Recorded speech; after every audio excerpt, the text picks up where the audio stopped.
right, guys, welcome to a brand new episode of SideQuest Podcast. Listen in and level up.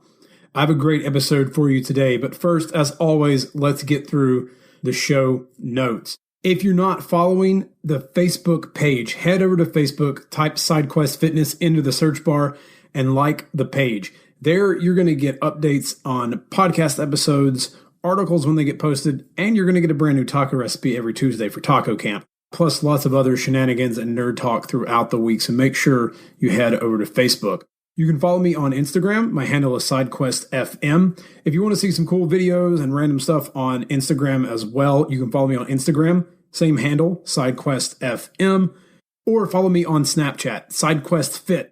Follow me there. Send me your questions. I want to get all the questions from you, help you as much as I can on your fitness journey or your journey in life, whatever it may be. But head over to Snapchat, SideQuestFit. Follow me there. You get a little more personal, in-depth look at the shenanigans I get into throughout every day. But I do love getting questions from the community, so please send them out to me. If you have not left a review for the podcast, please head over to iTunes. If you're not listening on iTunes and you listen on SoundCloud or Stitcher, leave a review there as well. When you leave reviews, it helps me move up the charts on the iTunes store so that more people can see and hear the amazing guests that I've had on and have on each and every single week. So make sure you head over there. And don't forget, if you haven't picked up your copy of the 7 Principles of Fat Loss, head over to sidequestfitness.com/7 principles, and you can pick up your copy of the 7 Principles of Fat Loss. These are the same 7 principles I follow each and every day and teach my clients to help them shred away more body fat, unlock heroic strength, and just look better naked. So if you want to unlock strength or just look better naked in the mirror, head over again, grab those 7 principles of fat loss, and start following those today. With 2017 right around the corner, that means you are starting to think about New Year's resolutions. Fitness and getting in shape is one of the biggest resolutions people make every year. But every year, halfway through January, almost 30% of people have given up. They quit. 6 months in, that number is even smaller, of people who are still going with their New Year's resolution. But why wait? Why wait until the gyms get packed in January? Why put it off until after the holidays? Start today. I still have a few spots open in my online coaching program. So if you're interested in losing fat, building strength, or gaining muscle this winter, head over to sidequestfitness.com/coach and apply today.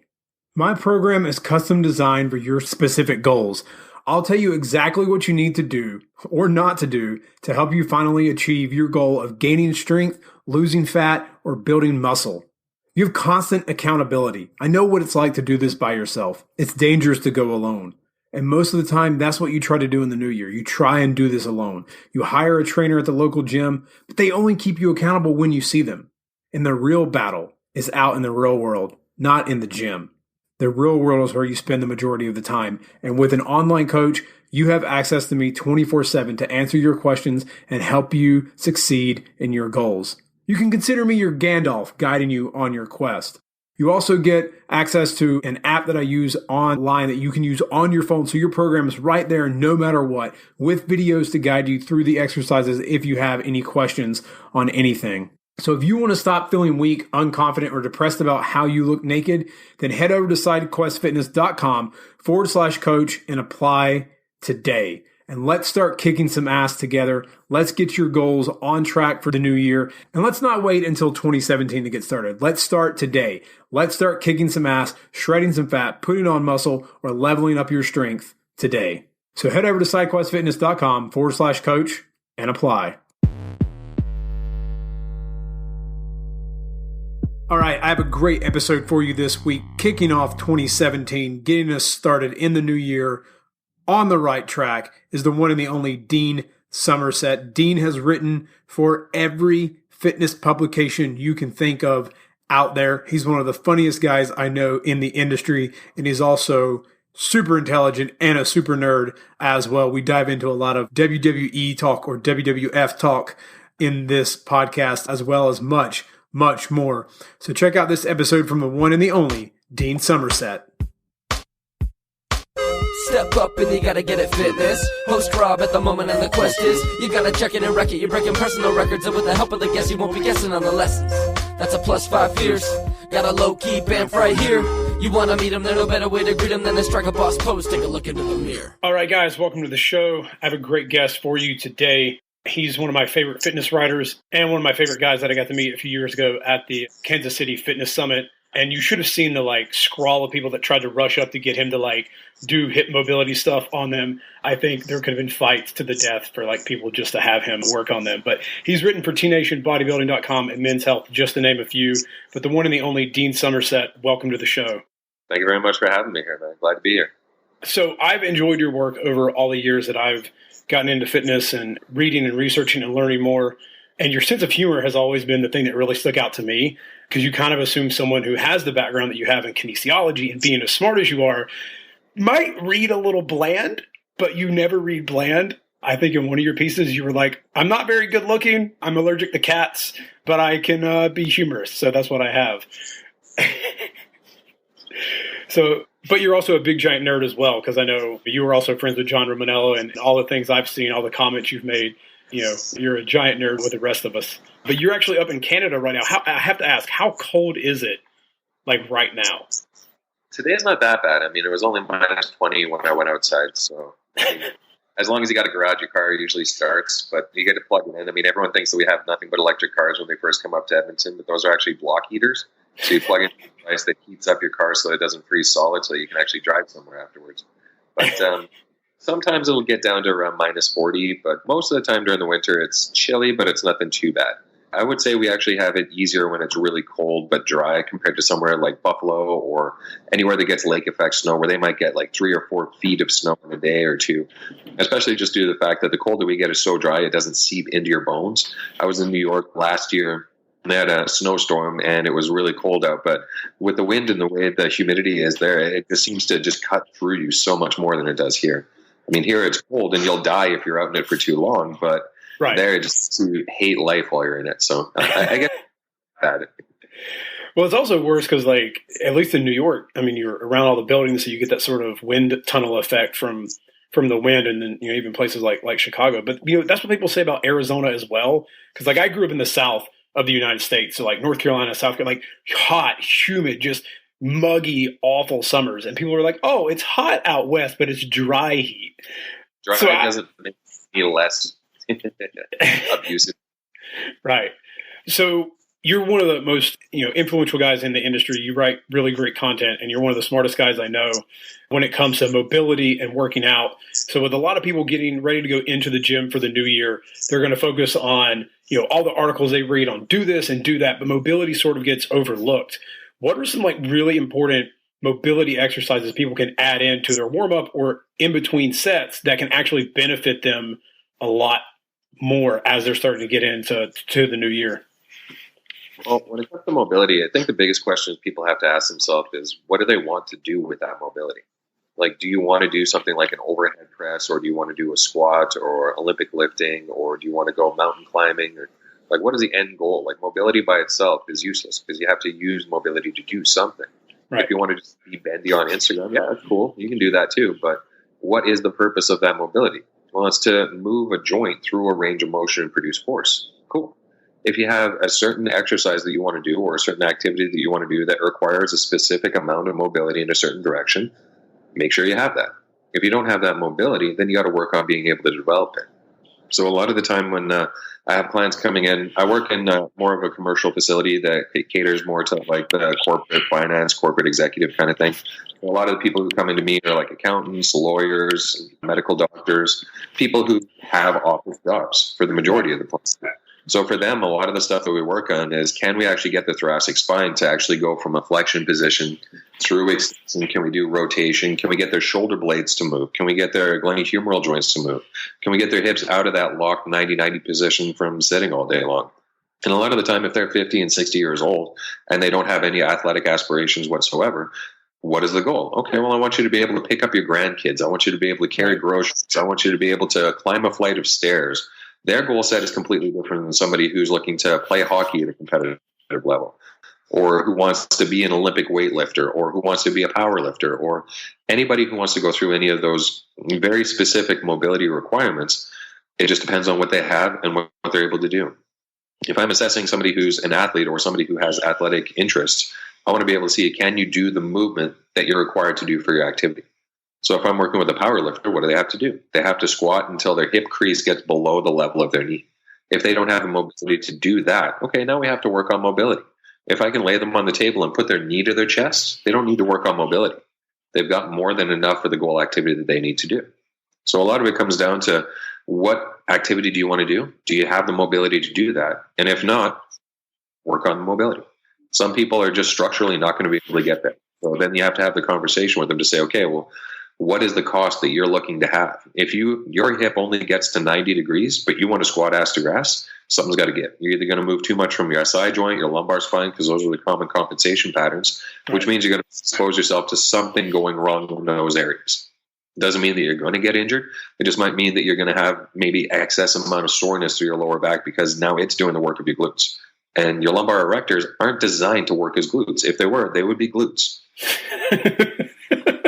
They're not meant to be a phasic muscle. They're meant to be a tonic muscle. So they're meant to hold the joint together rather than producing a length-tension relationship shortening cycle that creates powerful movements.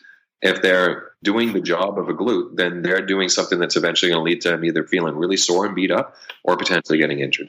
So you have to have the conversation. If you don't have the mobility to do the activity, what's the cost of doing business for you with that? Do you want to continue to do the activity knowing there's an increased risk, or do we want to adjust the activity to decrease that risk? I think that's something that a lot of people don't think about, is sort of setting your own goals and understanding where you are initially. Because I think now with things like CrossFit Games, people are like, oh my God, I can totally do this. And I'm just going to go to the gym in 2 months. And it's like, if you've been sitting for a long time and you haven't been, you can't go from 0 to 60 in 4 seconds. You got to kind of get 0 to 10 and then slowly increase up. Yeah. And there's nothing wrong with setting a big audacious goal like that. Right. I've worked a couple of CrossFit Games athletes, and they're amazing at what they do. But to compare that, I've worked with a bunch of marathon runners too. So people that have the goal set of saying, I want to get off the couch and I want to run a marathon in 6 months. That's a great goal, but you got to realize that there's a lot of things that you have to be able to build up to get there. Like for tendon strength, to be able to manage 50,000 steps on a run, that's a lot of damage that tendon has to go through to remodel, to get stronger, to be able to manage that. Your fascia has to adjust to that. And it takes a long time for that to happen. It's not just, well, I did one run and now I'm already ready to go tackle a marathon. Typically, if I have somebody starting up and they say, my goal is a marathon, that's a 2-year process. And it's not 2 years just to be able to get to the finish line of a marathon. It's to be able to build the body up enough to handle that level of stress, to be able to get to the point where you can say, okay, here's your 5K, here's your 10K, here's your half marathon, here's your marathon. So if they go through those steps and be able to say at the end of the day that they are still in one piece, we're not going to be able to get that goal. If they want to set it up for 6 months, well, there's the cost of doing business. You have to assume that you're probably going to have a rough day, either on the marathon day or the day or two following the marathon, or you might not get there because your body didn't handle the training stress that you had to put it under. Right. So same thing with powerlifters. It's not something where it's just, okay, go grab the bar and lift as heavy as you want. You have to kind of build up your nervous system. You have to build up your ligaments, your tendons to be able to handle that stress and not shift and shear all over the place. So everyone should set big goals, but they should understand that those big goals require steps to get there. And you can't really skip steps if you want to get to that goal. Otherwise, you're going to fall. Yep. And the fall is going to hurt a lot more because you went too fast, too quick. What I've always loved about you and what you write about and what you do is that you work in a big box gym. So there's a lot of guys in the industry, they have their own private studios. They're doing their own thing. They've now maybe transitioned to online only. But you've stayed in that sort of big box gym. And when I say big box for listeners, I'm talking like a Gold, like that sort of, large gym with a lot of people. And something I thought of while reading through, some of your work, and something I had someone ask me, as the new year comes up and you have, resolutions and people heading into the gym, a lot of people hate the gym atmosphere. They talk about, I feel out of place, and there's all these like grunty, heavy dudes like lifting weight and guys staring at girls, and I just feel uncomfortable. What do you tell someone who's new to the gym about getting comfy in that space? The biggest thing I say is you don't have to. Like, there's so many different ways that you can get fit. You don't have to pigeonhole yourself and say you have to go to a corporate gym. Like, that's where I work, but that doesn't mean that that's what's going to work best for somebody else. I mean, there are private studios. There's boutique fitness training facilities where you can be one-on-one and nobody else is around. You can work out from home. You can work out on your own. You can build your own basement of champions.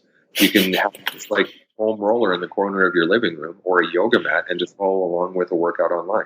There's literally no reason why you have to put yourself into a situation that you're not comfortable with.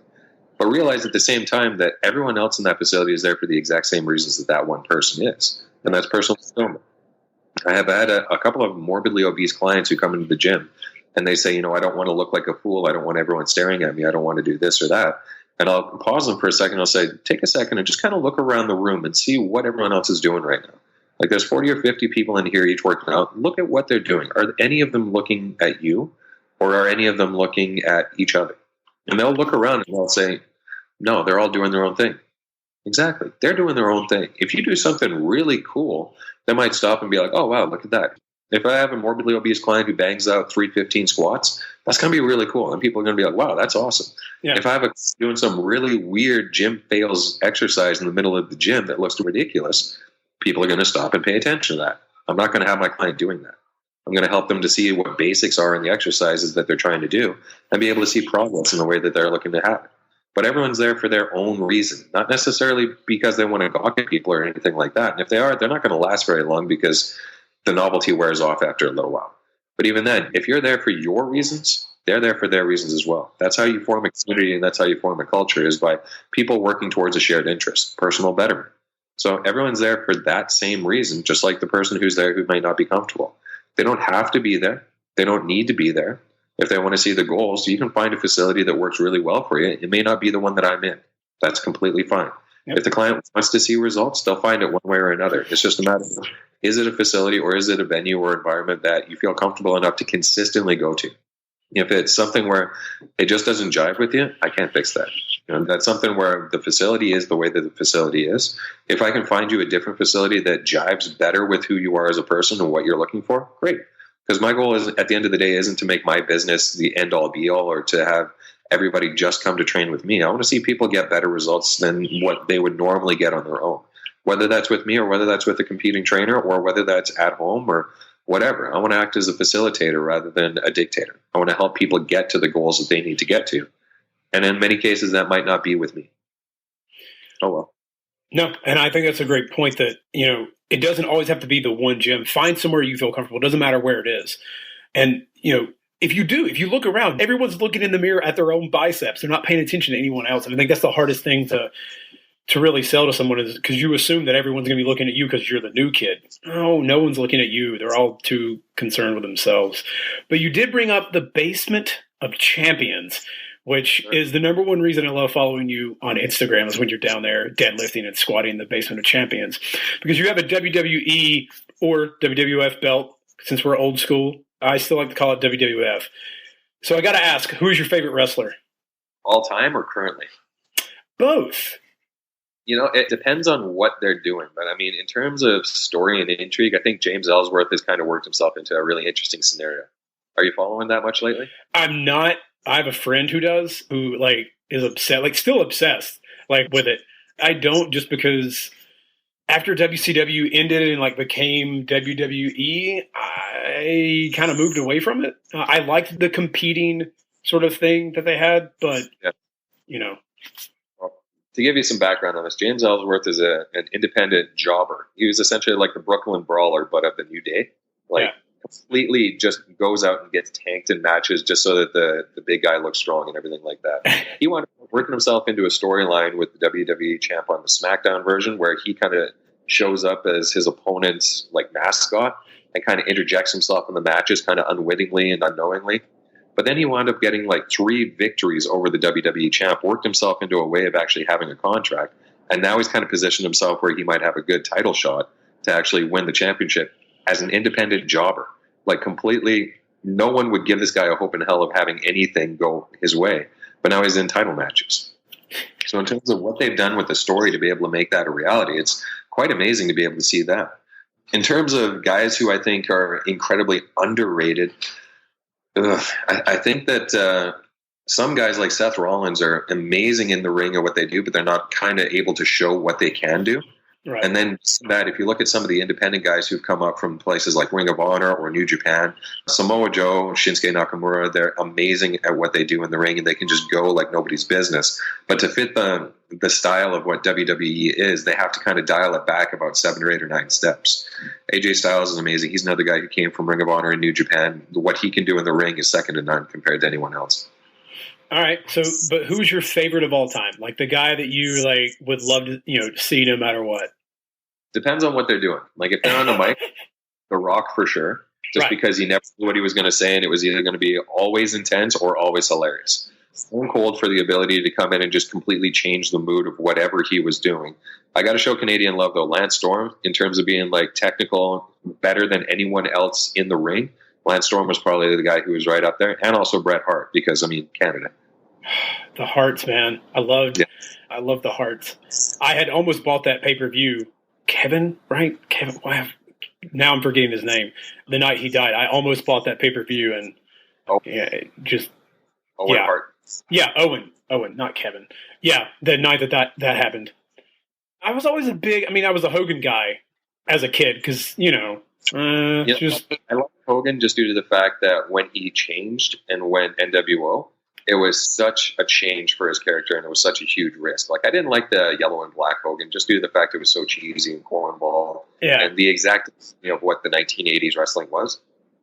When he went NWO and did the heel turn, that was amazing because it was such a departure and such a risk for his character that it was one of those kind of things where there's no going back. So in terms of risk development, that was amazing to be able to see that. Yeah. I mean, you're talking about the guy who was like, eat your Wheaties, like do that, like, he was the American dream, like that's what he sold, and then like he becomes the bad guy. Like I cried. I'm not gonna lie. It's the American dream. That's Dusty Rhodes. You cannot say that. Well, yeah, I know Dusty Rhodes was the American dream, but the like 80s sort of what Hogan was teaching and preaching. Yeah, I remember that moment. Still gets me a little bit, but I do enjoy when you're squatting and have the belt up. I'm like, I like this guy. I like it. Gee. It's the basement of champions. If there's no championship belts in to get it. Right. Yeah. So one of my favorite questions I love to ask, what's the most important value that you try to display to your readers or your clients as a fitness professional? The biggest value, I guess I could say, would just be honesty. Like, I'm not going to sit here and say I have all the answers, and I'm not going to sit here and say that my way is the only way, because there's thousands of ways. I'll borrow and steal from everyone who's successful and give credit as much as possible to those who came before me because they found success. I mean, if I want to be able to be in this industry, I have to acknowledge that I'm just one individual, and my limitations are to the point that I am just one individual. If there's a collective body of evidence out there of thousands and thousands and thousands of people that says something different than what I'm doing, then I've got to change my ways. I'm willing to be able to be wrong as much as possible if it means that tomorrow I can be right. So in many ways, a lot of the way that I approach myself in public or when I'm training clients is more, let's see what happens. Try this and see what it does. I'm not going to say that it's going to work. I'm not going to say that it's not going to work because, to be honest, I don't know. A lot of it comes down to, well, if we look at how research is done, you'll be able to see the basis of what works and what doesn't work in kind of a bell-shaped curve, where the majority of benefit is in the middle, and then on either outlier is their extreme good responders and the extreme non-responders. Right. I don't know where an individual is going to fit into that curve until we actually put them through something. So they might be a moderate responder, or they might be an extremely awesome responder in that position. I'd be pretty intellectually dishonest if I only showed people who are the extremely good responders in a lot of my marketing. Or I would be extremely dishonest if I said, oh, this person doesn't get results, and showed only the extreme non-responders. So a lot of the time, I have no idea what's going to work or what's not going to work. I can only base it on my experiences, either trying something or not trying something, getting my clients to try something or not try something. Say, hey, this is what I found to work. This is what I found to not work. Here's some challenges with it. Here's some successes. Here's how to make it easier. Here's what makes it a challenge in a harder direction. And just being as honest as possible about everything that I do. I think that's probably one of the best values you could have just in life in general, is put honesty above everything else, understanding what you can do and what you can't do. I agree wholeheartedly. I know that's some of the biggest things with the people that I've met in the industry that have sort of continued to say or put out there, that when you get started and as a writer, like, always be you in everything you do. And I had a question on writing because, you are a writer. You've written for Men's Health, T Nation, Schwarzenegger, all that. And it feels weird to me because now I get emails from people who are like, hey, I'm just starting out. what do you think of this? Like, you've been an inspiration. I'm like, oh God, I've been doing this for a few years and people are asking me for my guys. I don't know. I have no clue. I'm just doing what I think I'm doing and trying to get better every time. So what's like the biggest tip for writers or creative people in general that someone gave you that's really helped you be better at writing and creating? A couple of the biggest pieces I actually got from a free webinar thing that I downloaded from Bedros Keuilian. He's a guy who runs a 7-figure mastermind group and fitness business summit, and he's got a really successful element where he coaches trainers. And I haven't actually taken any of his certifications or courses or anything like that, just time-based and income-based. But he put out a free webinar, and he's like, you don't get paid until you hit that publish button. You don't get paid for work that's sitting on your hard drive. You don't get paid for stuff that you haven't finished. You don't get paid for stuff that you think is a good idea but haven't put out. So the biggest advice I could say to anybody who's looking to get anywhere is pull the trigger, hit that publish button, press play, do whatever it takes to get something out there where people can actually quantifiably see it and visualize it and purchase it. It doesn't necessarily matter how many amazing pieces of information you have sitting on your hard drive if no one sees it. It's one of those analogies. It's sort of like if the tree falls in the woods and nobody's around to hear it, does it actually make a sound? Well, if you have these amazing ideas that sit on your hard drive and nobody ever reads them, do you make an impact? Right. No. So it doesn't matter necessarily what you do or how you do it, but you just have to pull the trigger on it.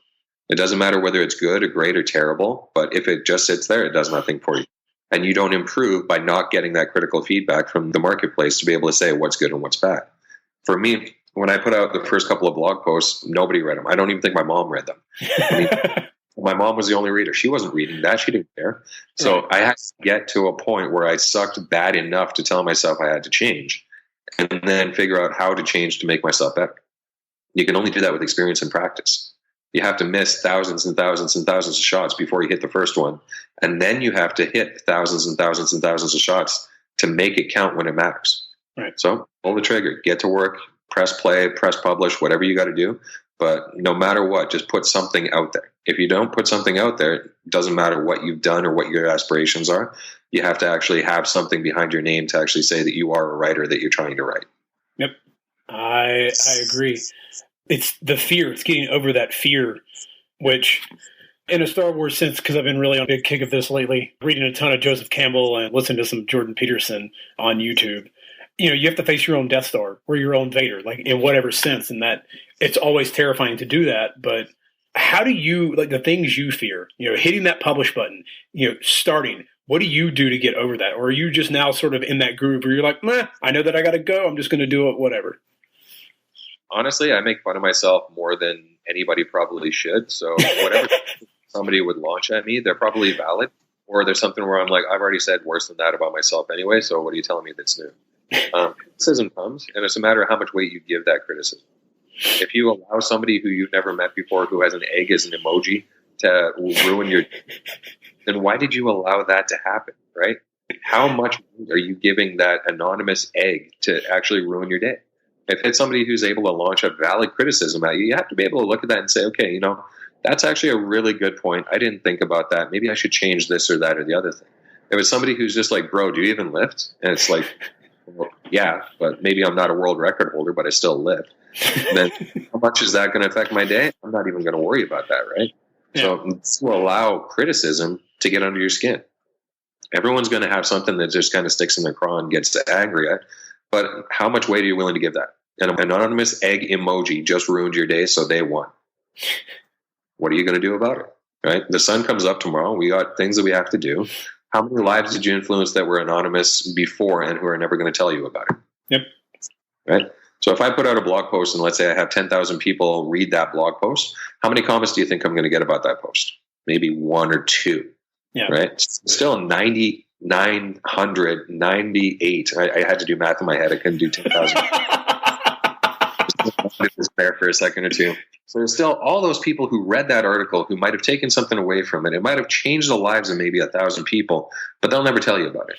So you have to go forward with the hope that you're changing people one person at a time in a way that you'll never hear about. And very much, it's kind of the ultimate karma building. You're giving stuff away without expecting anything in return. But when you do get it in return, that's fantastic. If you get criticism and it's valid, you have to understand, like, that's a good thing. That allows you to improve. If somebody's just trolling you, All right, they're trolling you. How much value do you put in that? You can either brush it off or say, let's have fun with this. Let's be as sarcastic and snarky right back to this guy and see what happens. You can have a game of it if you really want. And if somebody's like, oh, you went too far. Oh, okay, it's an anonymous egg. I really don't care, right? But if it's somebody who's actually showing you a way that you can improve yourself and make yourself better, own up and say, hey, this is awesome. This is what I've been looking for. Let's do something about it. It's great because it's a multi-benefit system. So you put out something that might influence somebody in a positive way. You get valid criticism, which means now you can make yourself better. Or you have fun at the expense of an anonymous troll egg. You got nothing to lose. That's true. That's true. You would think if you're going to get on Twitter and do that, you'd at least put, I guess you just want to be an anonymous egg. But, I've had that happen on Reddit before, some things I've posted, and I'm like, oh, this traffic came from Reddit. Let me go see where this traffic came from. And then I see the whole thing and I'm like, awesome, good, bring the hate. At least somebody's reading it and getting a reaction out of it. I'll take it. Yeah. And a lot of people on Reddit can do really great things. There's a lot of people who go on there just to make it a troll fest. That's fine. You can skip over those comments. But sometimes you'll see some where it's like, the person said this and this and this. I don't agree because A, B, C, D, Y. Cool. Now you have ways that you can adjust in the future and be able to say, oh, you know what? I'm going to look into some of these other elements that this person brought up because you raised some good points. Awesome. That's how discussions happen. That's how progress is made. If we hold ourselves up and say my way is the only way and I don't want to hear anything and you live in an echo chamber, nothing ever gets done. So allow yourself to be open for criticism, but understand that criticism is a good thing and can actually help you get better over time if you allow it to be beneficial. If you view it as only negative, well, then they win. Yep, I agree. So, again, reading through all your stuff, I had to ask this question. So we're going to go into some of the fun questions that I have. But this one is different because you are a man who loves the training montage. It is the greatest thing in film history ever created. Thank you, Rocky. Thank you, all the other movies that have done it. So, Dean, if you could create the greatest training montage in the history of film, what exercises would be in that montage? See, I don't know if it's necessary to actually have specific exercises. You look at Rocky, what was part of his montage? Him running through a farmer's market, climbing stairs, and punching meat in a freezer. Yeah. And the one was him in a barn doing dragon flags and stuff like that, or outrunning the KGB who were chasing him in a car through snowbanks. Yeah. It doesn't necessarily have to be the exercise itself. It's the intensity and the emotion that you put behind it. But I think that a lot of the time it comes down to the music too. The montage is fantastic, but there has to be the music behind it. It's got to be some of the most over-the-top, emotion-driven, easy music you can imagine that just gets you fired up. Yeah. That would be the key montage. I think it was in Team America World Police where they had the training montage song that was all, it's a training montage. It is still one of my favorite movies of all time. And it did next to nothing in the box office, but it's just sheer genius. A marionette puppet sex scene. How do you top that? You can't. You can't. Promise me you'll never die. I will never die. Then you're like, what the hell is going on? Right here. What's the sign that everything's okay? It's so good. Yeah, I love that one. But you're right. The montage music has to be there because if it's not, then you're sort of missing out on everything. It's just the guy looking wistfully into the distance while nothing is happening, but he's got the look on his face I'm going to do stuff. Yeah. And there's music playing that just makes you think, yeah, he is going to do stuff. That's the montage. And maybe he's slowly walking, but then it's all of a sudden slow motion, fast walking. That's all that. As long as the music is there, you're good to go. Dean, if you could go anywhere in a time machine, where would you go? Oh, I don't know.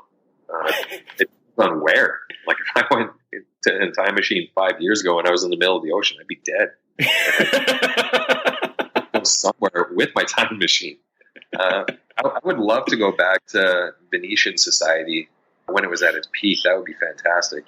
Some other components would be if I was to go to Venice during the Renaissance or during the times of the Borgia or Medici family. That would be fantastic to be able to see that and how they were able to influence the development of democracy. I love culture and I love the experience of civilization. So being able to see different civilizations at their peak and how they ran daily life would be amazing to me. But also seeing how the formation of those civilizations happened distant to each other. You figured places like the Mayan Empire, or the Incan society, separate from thousands of miles away from places like Greece or Rome or anything like that. They were able to develop societies that were very intricate and very, I guess you could say, tiered as far as how places were actually organized, how people did different things, and how they felt rulers ruled and did what they did. So to be able to see how that actually occurred would be amazing. Plus, they had pyramids. Right. How did that happen? Right. That's something you always sort of think about. Like, well, if they didn't trade because they couldn't get across the ocean, is the idea of the pyramid just something that like inherently is in our DNA, and no matter where you went, like you were just going to build a pyramid? Partially. And I mean, I think I've seen some archaeologists say, it's the only structure that they could build that would be tall. And the closer you could get to the sky would be the closer you could get to God. So in many ways, having a tall structure that put an individual higher up in the sky, closer to God, was considered religious or was considered a spiritual thing. So the pyramid, until people came out with things like concrete and steel girders and stuff like that, was the only way that you could build a structure that was more than 1 or 2 stories high. Because otherwise it just fall over. Yeah. So pyramid basis was essentially, it's like you pile stuff up, you're only going to get to a certain height before stuff starts falling over. A pyramid gives you the best benefit to be able to build stuff higher and higher and higher and get into the sky at a higher level so that we can get closer to God. So I think that's one of those things where it's just trial by error. See what stuff doesn't fall over and keep it. It's a good point that maybe that's what it was. It was just trial by error and not, some random guy got lost out of Egypt and like ended up in South America and like shared this knowledge. That it just kind of makes sense. Like things that just make sense, we just will go to as human beings. Or aliens. There's always the alien aspect, crazy guy with the hair on History Channel, which I feel like they need to rebrand. You can't call yourself the History Channel. Yeah. And you're talking aliens, you can't talk history. Right.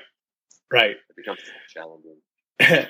Dean, what store would you max your credit card out at?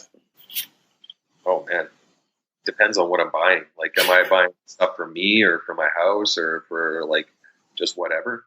For you and whatever. Like, just like if you could max your credit card out, but you knew you could pay it off immediately, like, and just spend as much, where would you go? Probably Travelocity. All right.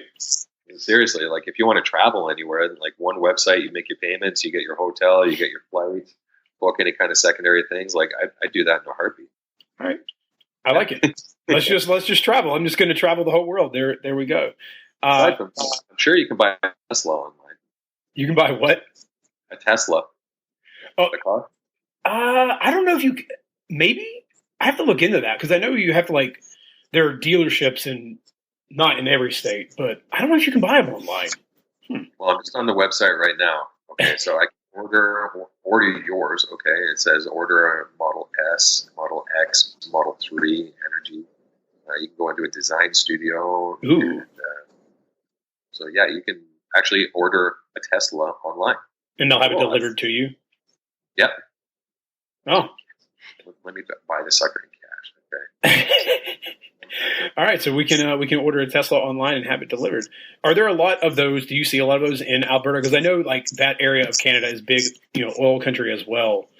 Are you seeing a lot more electric cars?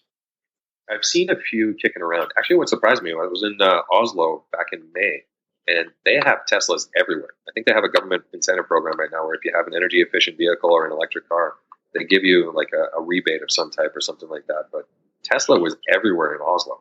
Which is kind of interesting to be able to see. And also, they're a major oil producer as well, so that's kind of an interesting connection.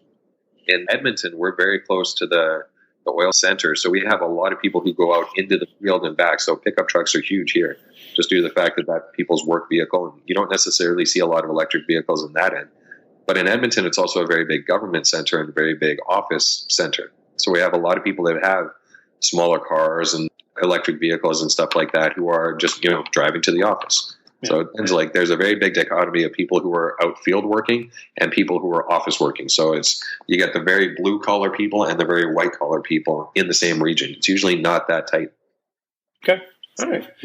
So one of the posts that you just put up recently, I really enjoyed, and I might have to steal this idea. I do it occasionally, but not like all the time. But high-fiving your clients after the end of every workout.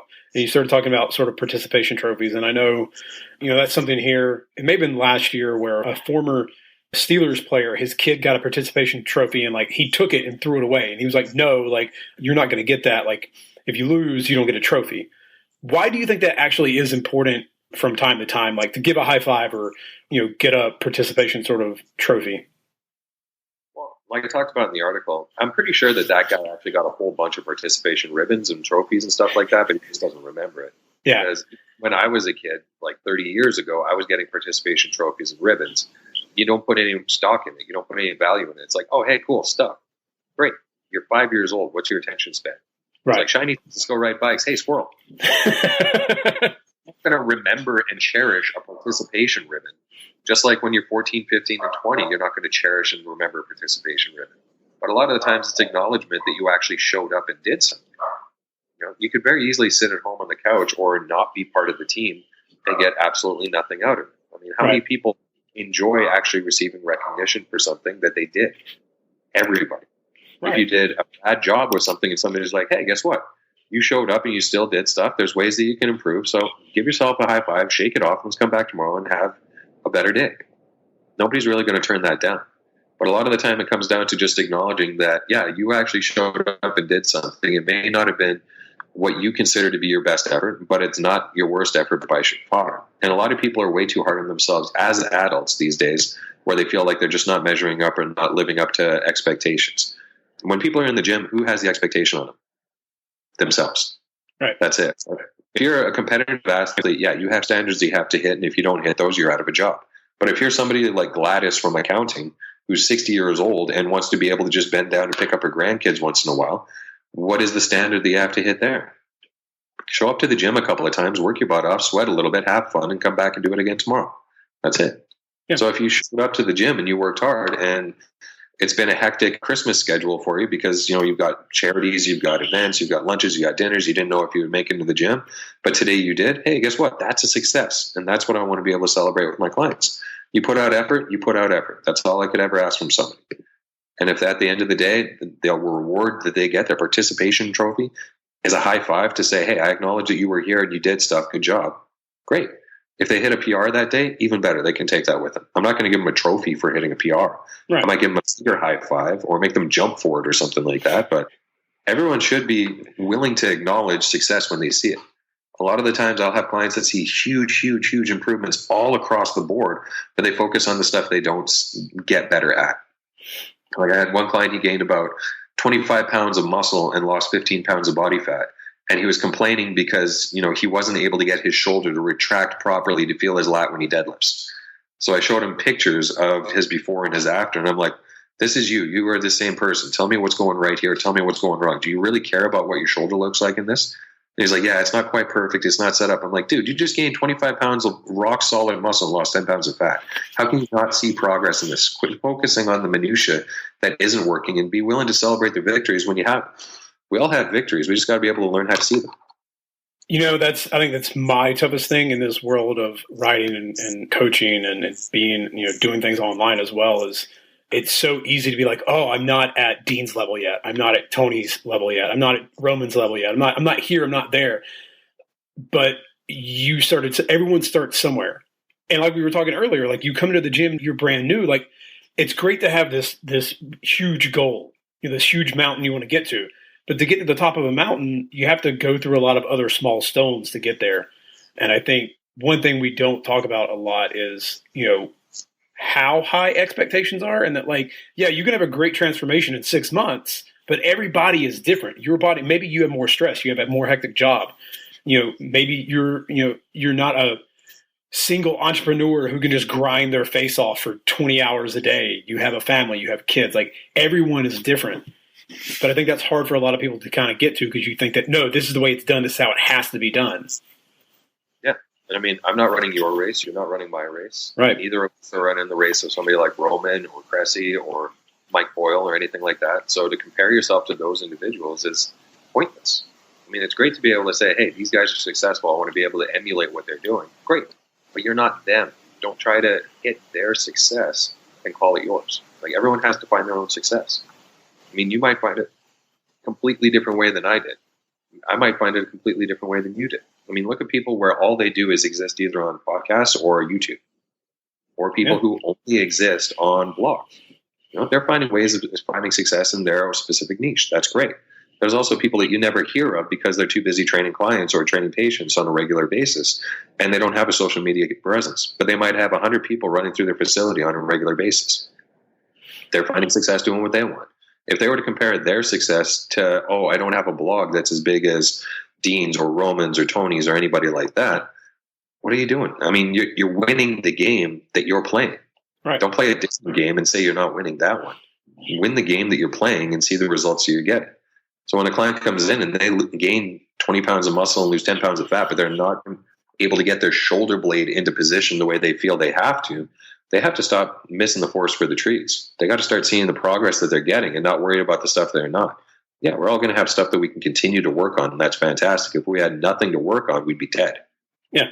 You made a good point of this the last week. Yeah, I think it was last week. I mean, when this goes up, it'll be a few weeks prior. But you showed a picture of your deadlift stance. So your left foot is slightly more turned out than your right. And I know David Dellanave has talked about this before. And different shit for different folks. Like your structure is done differently. But everyone's trying to be perfect and ideal.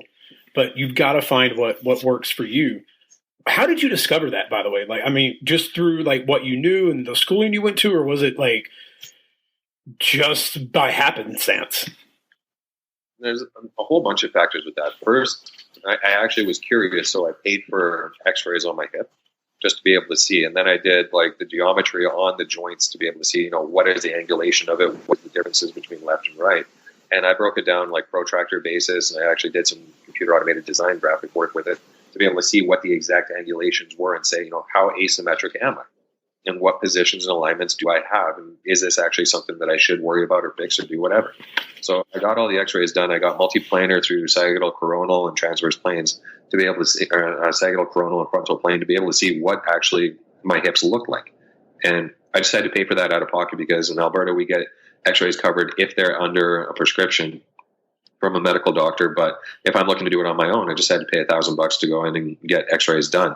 And from that, I had a lot of information to say what my structure actually was. So then I went and chatted with a couple of physical therapists and chiropractors who I'm friends with and who professionally we refer each other, patients and clients as needed, and say, put me through a manual assessment. I want to be able to see if this connects. I don't want to tell you what the results are of the x-ray, but I want to be able to see what your manual assessment techniques say about what my hips are. Like, don't tell me I have a tight psoas, don't tell me I have this, but tell me like what are the end ranges of motion available based on what you see happening here.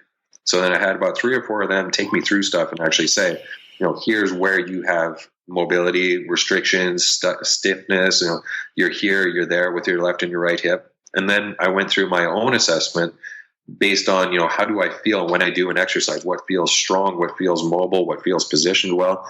And where do I actually come up with the stance that works?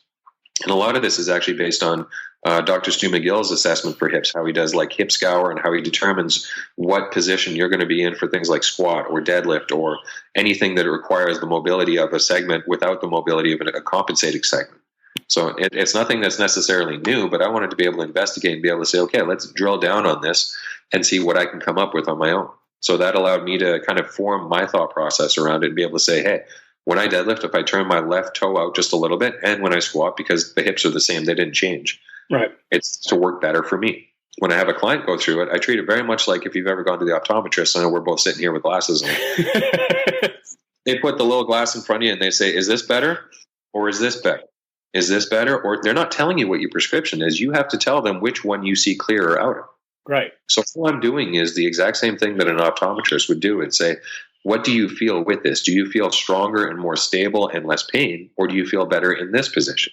And we just play with it for 5 or 10 or 15 minutes until the person's able to say, consistently, this produces a better result.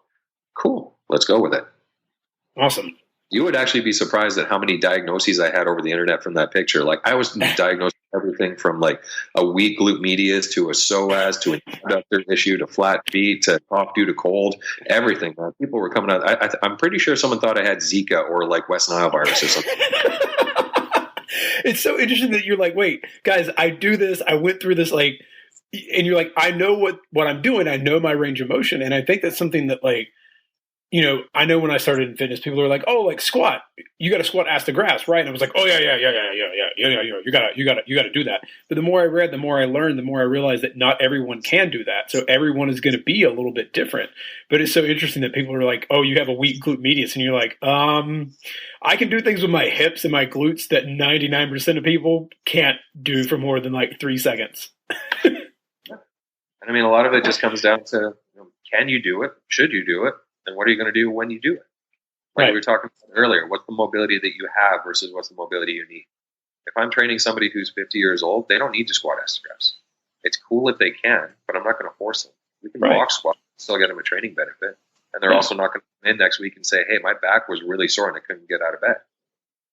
That's a win in my world, because now they're able to train again this week. Yep. All right, so Dean, we're going to slowly wrap up and got a few fun nerd questions for you. I know you have been a big fan of Game of Thrones. If the Somerset family was a house, what would your sigil and your motto be? Oh, I already have my sigil, man. I've got my own coat of arms. You didn't know? No. Oh boy. Okay. Somerset family name goes back quite a ways. So I actually have the Somerset family crest here. That's baller. Yeah. And then there's also a coat of arms that I'm going to get on the other chest. So in terms of, I've already got the sigil in there. All right. I like it. That's. But by the way, how painful was that on the pec? It's not unpainful, but it's not something where it's like, okay, well, I just got skinned alive. I'm not like House Bolton style. Late man on that. I had to go through 2 sittings with it. The first one was 3 hours, and the second one was an hour and a half. So it wasn't painful enough for me to not go back for the second sitting. Gotcha. I got you. But again, if it didn't hurt, then everyone would have one. Well, that's true. I'm about to get my first one soon, so I'm a little like, I don't know if this is going to hurt. So it's going to. Don't worry about that. Yeah, I'm sure.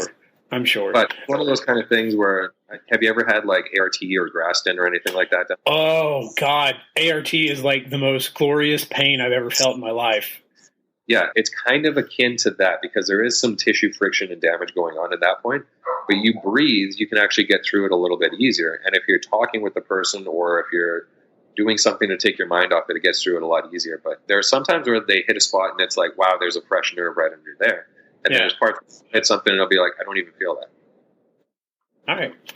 Depends on what you're able to do to put yourself into a place where you get through it. You're going to have pain sweats. You're going to think, oh God, there's points where you just can't really tolerate it that much. You'll have a good autonomic response going on. But at the end of the day, you'll have a baller tattoo. Nobody can really take that away. Nope, no, they cannot. It's gonna be pretty nerd-tastic, so I'm excited.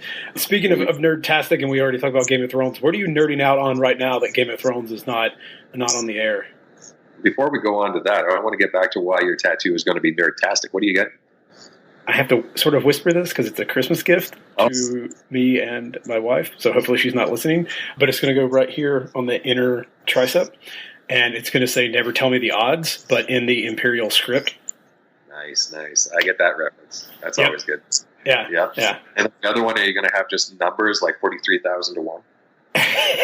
No, so the reason for that is the inside of my suit jacket says "Never tell me the odds." So when I have the suit jacket on, it's like it's surrounding me, because it's always been an important sort of thing in my life where like everyone has always been like, "Oh, you can't do this, you can't do that," and I'm just like, "Never tell me the odds. I'm going to find a way to get it done," and I usually have. So I thought that would be the perfect first one. Maybe on the other arm you get like Han Solo's blaster or something like that. Maybe. I don't know. We got to see how I've heard after one you end up wanting to have more, and I'm like, oh God, I don't know. I've won a third one so far, and I've got one more planned, so we'll see what happens after that. Nice. So what are you nerding out on right now? Honestly, not a lot of stuff. I'm just kind of chilling. I'm doing a lot more reading lately than watching TV or movies, so that's kind of what I've been. What are you reading lately? There's a book called Misbehaving, The Discovery of Behavioral Economics. Okay. So I just finished reading that. There was also the founding story of BlackBerry. It's called Lost Signal. So it talks about how BlackBerry went from being this tiny little thing in a warehouse room above like a bowling alley in Waterloo, Ontario, which is like in the middle of nowhere, to being a global cell phone powerhouse company, to not keeping up with the demands of things like the iPhone or what other companies were able to produce and market, and how the company essentially went up and then what happens afterwards. So really cool story talking about the founding of that. And I actually just picked up Tim Ferriss's Tool of the Titans. So that's a pretty thick, monolithic read. I'm going to be digging into that one. That's on my next list after Anti-Fragile, which is like 400 pages. Because my good friend Tanner Bays likes to assign really thick books for this book club I'm in with him. So he'll hear this and message me and be like, yeah, the next one's going to be 1,000 pages. Just to spite me. Yeah. I'm like, dude, listen, I got to recertify. I got like this whole book I got to go through. Like I got all this stuff. Another 400 pages of like really tiny script. All right, fine. Yep. All right. So one more final question before we wrap up, and then I'll let you tell people where they can find out more about you. Reading through your About Me page, it definitely stands out and made me laugh. You're a huge Kanye fan. I loved you turned 35 in 2016. You're like, here's a list of things. Early Kanye is the best. That's a fact. We're just going on to the next bullet point. But you say that you help your clients become more Kanye-er. Can you describe what being more Kanye-er is?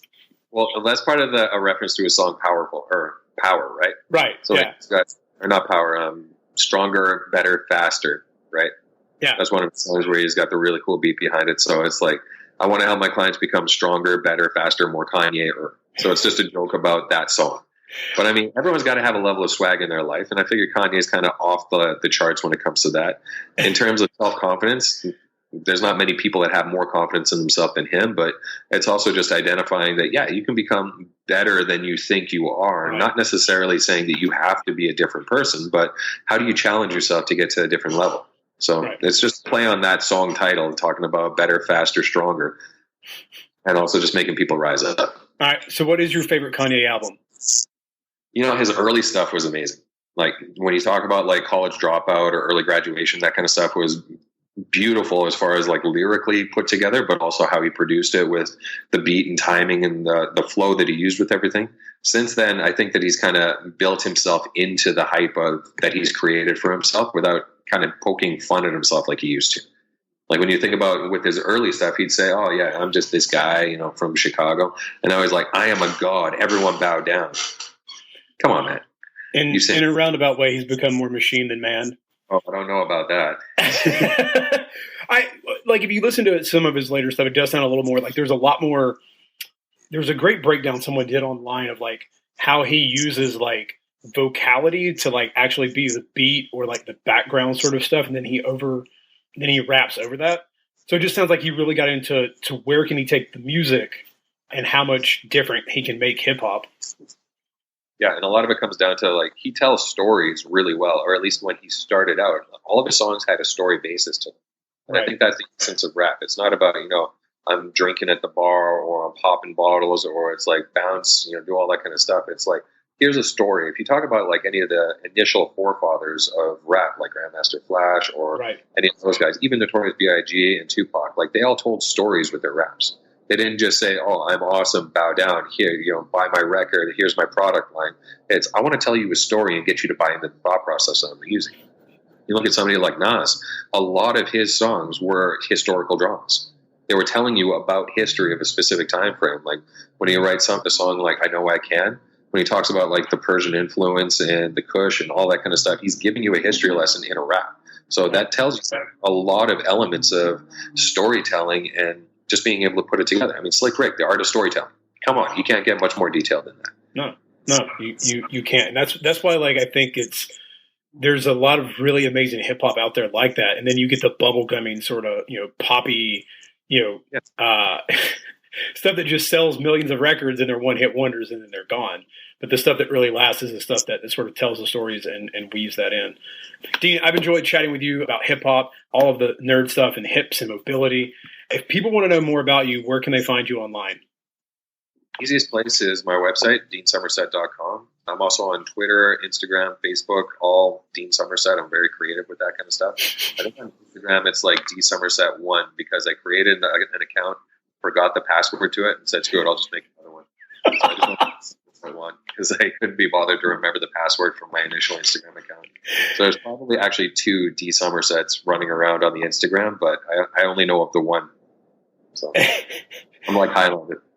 Yeah, I hate forgetting my password because I'm like, I don't remember. I just reset. You know, I just reset. I don't even care. But Instagram kind of makes that really hard to do. So I think I entered the wrong email address or like just a dummy email address, so I don't even know how to reset my password on the other one because I wasn't even really serious about it. So I was just like, it's like jerkdor124 at Hotmail. That was my email address. I don't know. Well, guys, you can grab all those show notes and links to everything, articles and videos. And I'm going to link up some videos to YouTube so you can check out Nas, Grandmaster Flash, and any, like, if you don't know who they are, go check them out because they're like part of the history of music, which you guys know is a huge deal in my life. So sidequestfitness.com/podcast, and you can grab all the show notes over there. So, Dean, thank you so much for coming on the show. My pleasure. Thank you for having me. Step up and you gotta get it fitness. Host Rob at the moment and the quest is you gotta check it and wreck it. You're breaking personal records and with the help of the guest you won't be guessing on the lessons. That's a +5 fierce. Got a low-key bamf right here. You wanna meet him, there's no better way to greet him than to strike a boss pose. Take a look into the mirror.